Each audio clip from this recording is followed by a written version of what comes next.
direction is quite clear that renewable energy will be a focus for the nation and also for the state of Andhra Pradesh. Thank you for that. I'm going to come back to you with a trigger question in the second round, but first let me turn to Dr. Rania. Dr. Rania, you also hold a really interesting portfolio of international cooperation.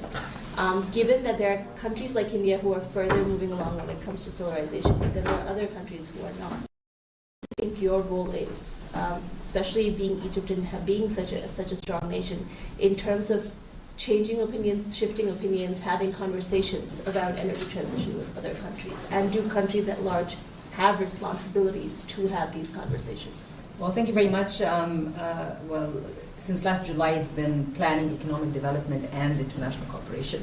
So that's a bigger portfolio, and it just shows that in order to leverage on the international partnerships, also how much of the public investments need to be made wisely and more efficiently to crowd in private investment. We know that the energy transition requires a lot of finance. Everybody talks about the just transition, therefore just financing. More concessional finance needs to be available, not just to governments, but also to private sector. And then comes the concept of blending, so that we can de-risk a lot of these projects and help countries move into, or move towards their energy transition. I think if we forget about what happened yesterday and the updates on the US and the Paris Agreement, we know that countries have their nationally determined contributions, so the NDCs are sort of objectives for countries, objectives in a multilateral system. They're of course voluntary, they're not obligatory, but we do know that for countries or private sectors who want to invest in countries, they need to be known, the NDCs, countries need to be clear with the projects that they want, and that's the only way that you can secure financing, because everybody wants to be, if you're talking about private banks, if you're talking about the multilateral development banks like the World Bank, IFC, EBRD, EIB, all of these international partners are ready to finance private sector in the energy transition. But for that to be successful, it has to be within a national context, i.e. these private sector projects are actually adding to achieving the NDC, where commitment from the government with respect to its NDCs, but clarity with respect to the projects, and then the credibility that you need to have with the international community to be able to finance at a low cost or a low interest rate, these relatively, of course, is quite important. Something that we did, we hosted COP27, of course, in Sharm el-Sheikh. This was in November 22. And the theme was from pledges to implementation. So we know that countries pledged 100 billion at that time. After COP29, now the number is 300 billion. We haven't seen all the 100, but let's see if we can see a motivation for the 300 billion. But in any event, the point was there's always a blame on countries. You're not ready with your projects. People don't know how you're going to achieve your energy transition objectives, and that's why financing is not making its way. So during Sharm el-Sheikh, we put together a guidebook. It's called the Sharm el-Sheikh Guidebook for Just Financing. And under the word just financing, we said it's not just the quantity of financing, but the quality, i.e. The feasibility studies, creating the infrastructure among personnel and staff in government and the private ecosystem to be able to always have a pipeline of projects, and therefore you can leverage on the existing financing that happens. So in your initiative, when I read about it, again, it's a way to create that quality finance, i.e. the TA or the capacity building that is required across. I mean, just to conclude, there's so much that we can speak about, but we put together, and you will hear this concept a lot in the G20 and at COP, and it's coming up again, is country platforms. Countries need to put together a country platform for climate action. We created a country platform. It's called the Nexus of Water, Food and Energy, NWFE. In Arabic, Muwafi means fulfilling pledges, so it came from pledges to implementation. And we've been very clear with a set of projects. It's in line with our national 2050 climate strategy. And we say these are the projects, this is how much we're putting public money, and this is how much we need from the international community, i.e. the IFIs, to finance private sector. And we had debt swap for climate action within the country platform. So you always hear that, and as we go to Brazil, country platforms are becoming very, very, more countries want to do them. we're helping Tanzania and other countries do their own country platform. It has to be country-led. It has to be according to your objectives. You have to be clear about the NDCs. You have to be clear about projects, and it's not only mitigation, but also adaptation is there, because that's also one of the areas of climate action. I can go on for a very long time, but two things to bear in mind. Climate finance exists. It's not too much, but it's up to the country to be clear with its projects. Quality finance means that we need sustainability, and i.e. technical assistance and capacity building in countries. Finally, country platforms do work. So I advise every country to have a country platform and a governance structure for it, so that you can attract whether it's FDI or concessional finance and so forth. Thank you. Thank you so much. That's very insightful. Thank you. And since we're on the topic of climate finance, there's been so much discussion around it, and yet when it comes to like the tangibility of what that's translated into on ground, it's been relatively limited. So, being not just public leaders but also elected officials, one of the things that I grapple with is the risk that comes with both committing to jobs as well as mobilizing finance. In the reality of what we see today, especially political leaders, they face that trade-off, is how much do we actually invest in energy transition, how much do we invest in climate change given those risks? How do you navigate that? I'll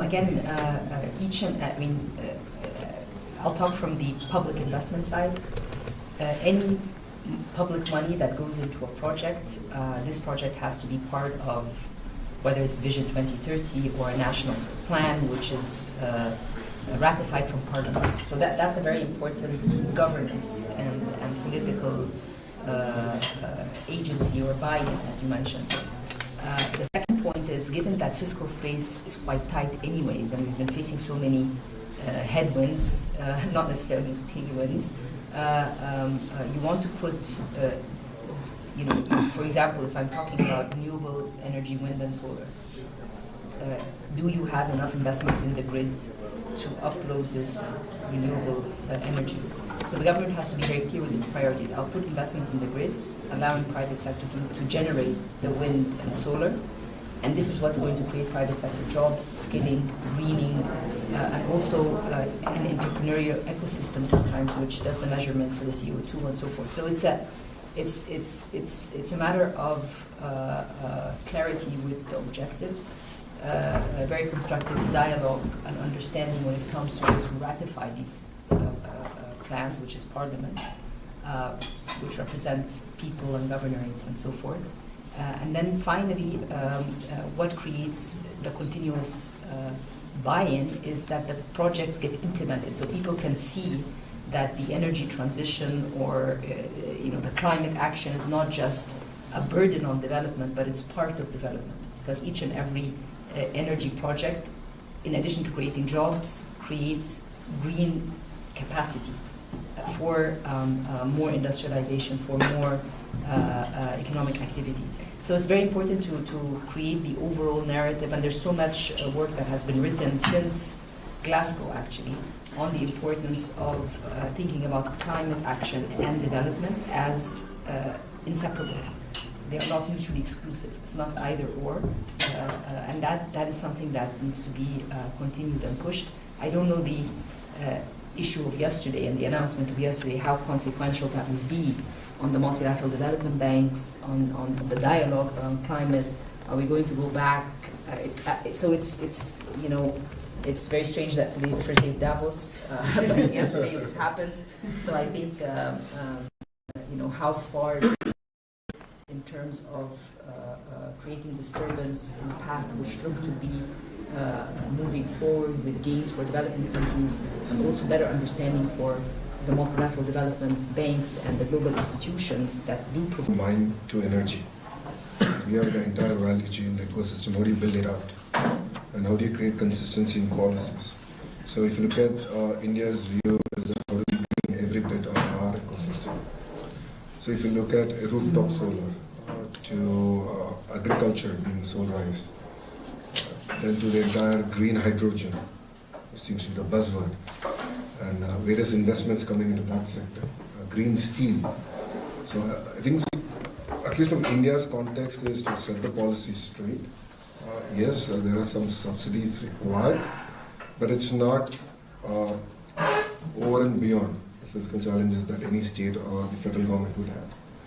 That's one part. But the second part again is how do you make this the transition political resistant or resistant to politics, right? And that's going.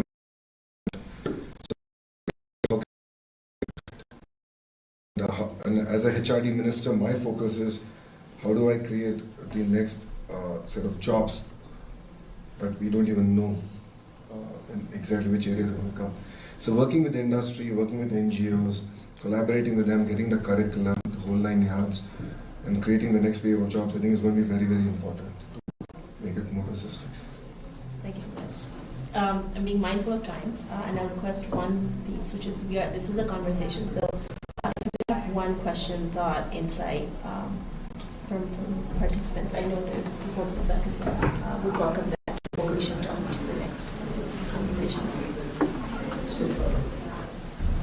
So basically, as we discussed, lots of like the focus on mitigation globally as well as in India, and the resources, particularly financial resources allocated for the adaptation are very less. At the same time, like communities are facing lots of challenges because of the climate change, and not only this issue is related to just transition, but it is very bigger. Because of the climate change, lots of people, as far as migrant workers, and many of them are getting and just how we can broadening the just transition definition in that context. Thank you. Do you want to just 30 seconds short? Share. Yeah, well, I would have one question towards you. I found it very interesting what you were saying with creating the new job opportunities, which I think is great and is needed.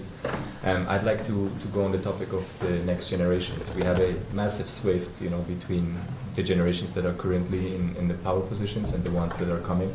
And I'll be very honest with you, I am one from these generations. We don't believe many things that are said because it's very often the same thing. It's said.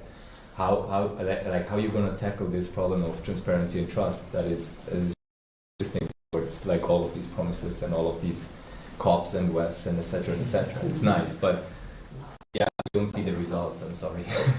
Don't want to be rude here, but yeah, I'd be interested in that.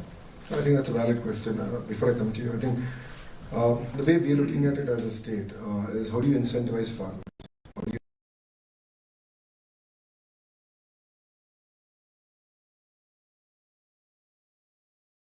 Honorable Prime Minister's program, Suryaghar, which is rooftop solar for every house. That's the exact PPA, power purchase agreement we're doing with every citizen. And I think that's one of the simple mechanisms that we can create the incentive structure for greater adoption. To be fair, India is seen, and for every country to really become a developed nation, low cost of energy is going to be critical.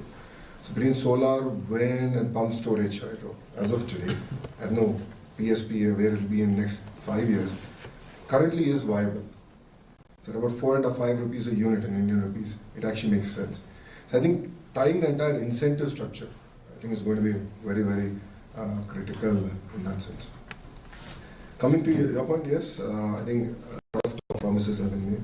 The Honorable Minister has also made very clear in the opening remarks. But I think time has come. I mean, look at what's outside. This is probably the greenest Davos that we have seen. Last night, that's the whole discussion we were having. Things are changing. So we have to adapt to it. Otherwise, we will have tougher challenges. And if you look at natural calamities, it is going up. And insurance companies are running out of money. So we have to translate. So I think politicians are to be partially blamed for it. Creating the vibrant ecosystem to enable it. So for me, what's exciting is mind to energy, capturing the entire value of the ecosystem and understanding the role of human resource development, the role of real-time governance in the entire ecosystem. That, I believe, can enable India to leapfrog as a nation. Because we don't have a lot of the legacy issues that other countries have.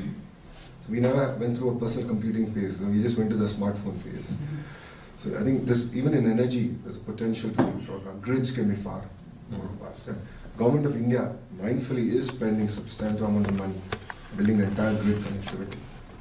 And so I think that should solve both sides of the coin. If that Mr. Bajaj? I just want to say that adaptation is on the agenda. And for example, one of the outcomes of also COP27 was the Loss and Damage Fund, realizing that desertification and what's happening, of course that's in sub-Saharan Africa mainly. But one important aspect is dialogue among countries and also showing success cases where adaptation was taken as a focus and there were alternative financing tools, like what's happening in Colombia